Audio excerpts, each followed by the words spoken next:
بسم اللہ الرحمن الرحیم۔ السلام علیکم ورحمۃ اللہ وبرکاتہ۔ احمد راجہ ٹی وی میں سب کو خوش آمدید۔ شروع کرتے ہیں آج کا لیسن، اور اس لیسن پہ آپ نے بھی عمل کرنا ہے اور دوستوں تک بھی پہنچانا ہے۔ سٹارٹ کرتے ہیں والد کا مقام۔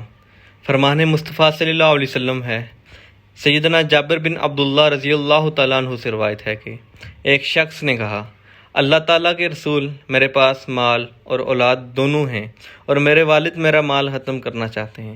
آپ صلی اللہ علیہ وسلم نے فرمایا، تم اور تمہارا مال دونوں تمہارے والد کے ہیں۔ سنن ابن ماجہ کی حدیث نمبر 2291 ہے۔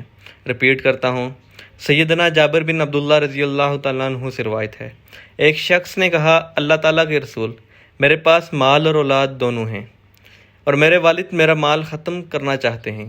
آپ صلی اللہ علیہ وسلم نے فرمایا، تم اور تمہارا مال دونوں تمہارے والد کے ہیں۔